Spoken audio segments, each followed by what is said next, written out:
And good morning. I'm sorry, good afternoon, everyone. I just hit that mark. I hope everyone is doing well today. Today's a great day here. The sun is shining. I'm thinking about my friends Darren Elwayne and Joe Sanfilippo right now. They're just posting some great pictures and videos of this much snow, and I think Joe has like 20%. 20 degrees where he is, and um, it's just a great time not to be um, in a bunch of snow. So my heart goes out to you guys, but the sun is shining bright and beautiful here. So if you are stuck at home right now in the snow, I hope you can make the most of a beautiful inside of your house, or just tough it up and enjoy some Mother Nature as it is. But regardless, I'm very happy to see everyone here. Thank you for coming back. Thank you for taking time to listen to this short message. Like I say, these stronger together messages are just to help brighten your day. Just to give a little uplift and a different perspective on our situation, so that we will survive this. No, we will thrive. Not just survive, but we're going to thrive through this situation. So we just do that together. So I'm glad you're here. I wanted to just give a quick talk about just where we are right now with teaching our kids and educating kids and learners from our homes. This remote learning is absolutely different for everyone. I read an interesting tweet the other day that said that this situation makes everybody a first year teacher. True. Doesn't matter what tricks you got. If you're a teacher 20 years or 30 years, doesn't matter what tricks you got up your sleeve. Everybody's got to rethink what and how they do, so that they can make this not just a bearable situation, but we still want kids to learn at high levels. All of us have high expectations. So the opportunity that we're going to seize through this crisis is seizing the moment of being a first year teacher ish, and how can I navigate this and make sure that my learners are learning at a high level. So one thing that we talk about in the book is just about our mindset, what we come into it with, you know. So the mindset that we can take into this situation is one of I'm gonna come through this, you know. I'm gonna I'm gonna struggle, and it's gonna be woe is me, or I'm gonna come through this and I'm going to learn a lot from this. And I'm going to take this as an opportunity to reevaluate some of my thinking. And that can apply to parents, teachers, school administrators, every adult that has children right now that are students in school. Okay, so if you're a parent, of course, this is going to give you some more perspective about what's it like to be a teacher. But hopefully, if you're a parent, you're looking at this and how we're teaching and what we're doing right now, and you're saying, "Wow, we used to do this same thing when I was a student, and can't we do it better? If we did something different, it will make this more interesting, more engaging, more fun."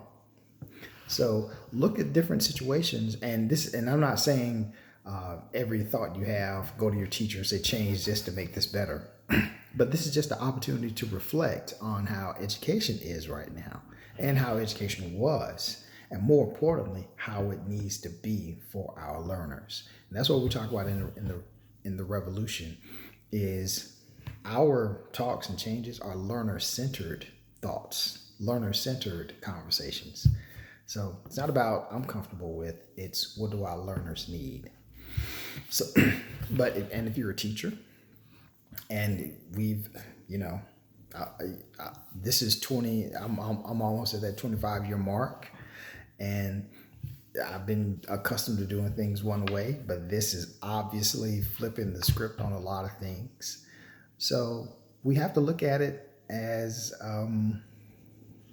you know, what can I do to make this? After we do what we can, you know, after we're, you know, if I get it, teachers, we put in those long hours, we prepare those lessons, we stay upgrading those papers. I get it. We put in that time. So that's what we're doing right now. We're putting in that time just in a different way. But while we're here, we can ask that question. What would happen? How could I tweak some things to make them different? Or if I make them different, what would happen? You know, this reminds me of some professional development that I had a couple of years ago. What would happen if I took that PD and twisted it? Do I have someone that I can talk to, bounce some ideas off of to make this good a little bit different and better? Because teaching is hard, you know. Teaching is hard. You know, we've got 20 almost sometimes 30 souls in our classrooms, and we're looking around like, what's going on? What's the deal? You know, how can we do this? And it's like it's not like any other job in the world. And this situation is just putting us in a different headspace. You know, whether we're using digital or non-digital solutions, this remote teaching is something else. But like any teacher, we think about our learners and we think about what's best for them. And when we come to that question, when we ask that question, is this going to get it for everybody?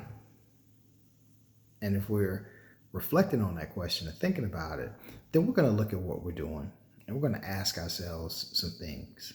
You know, I say this, I put this out there with the utmost respect and appreciation and love for every teacher in the world. Thank you guys for what you're doing, for how we're doing this.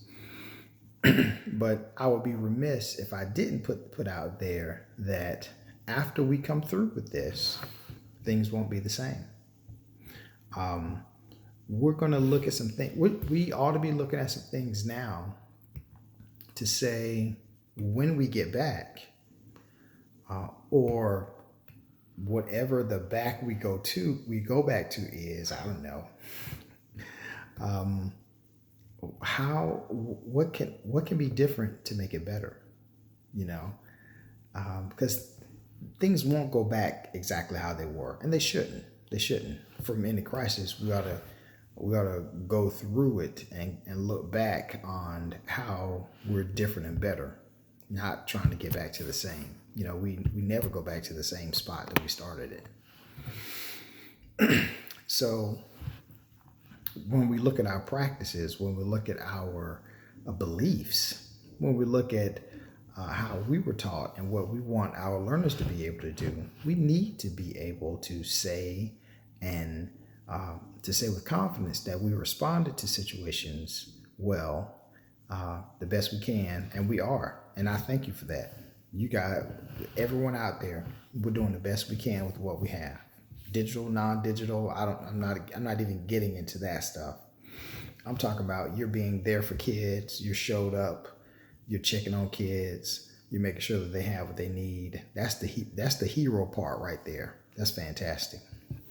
The other part of the hero side that the public doesn't know about teachers is how reflective they are. They will eventually ask, do I need to change something? Or what can be enhanced or shifted to make it better for our learners? So that's the piece right there. That's the part that I'm talking to.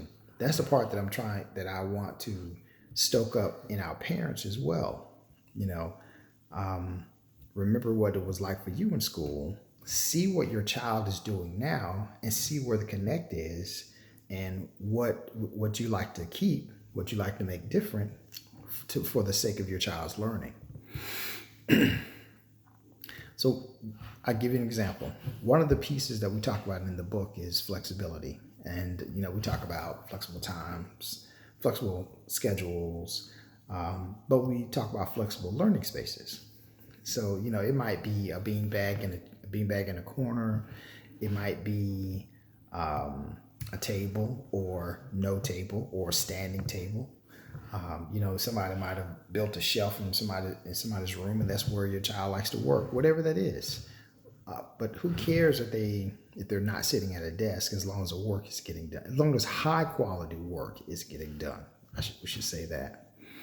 So if you're educated from home right now and you're looking at that situation, and your child is very productive, not sitting at a table or in a desk, then that should be something that you're carrying with you when you meet with your child's future teachers and say, hey, he or she does high quality work when they can move around a bit.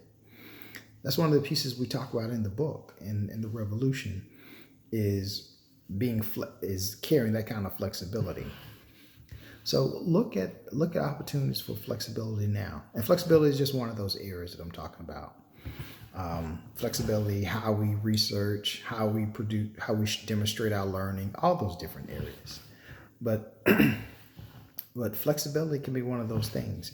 What are some areas that you are flexible in that you didn't think you could be flexible with, but once you decided to dive deeper into it, have produced some great results that you like? Okay? Because again, all these things are just considerations that we have to make, that we should be making.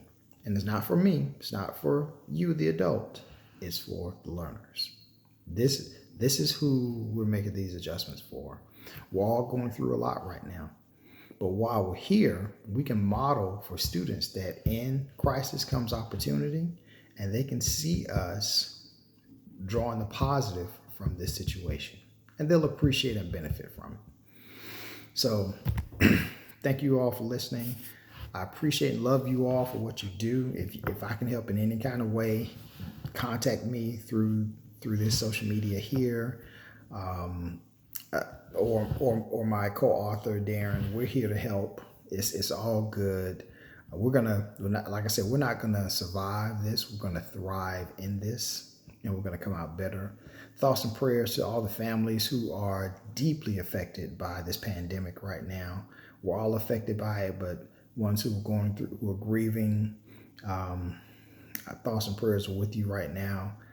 But we're gonna lift you all in thoughts and uplifted prayers. So please be safe, be blessed, be healthy. I will see you again.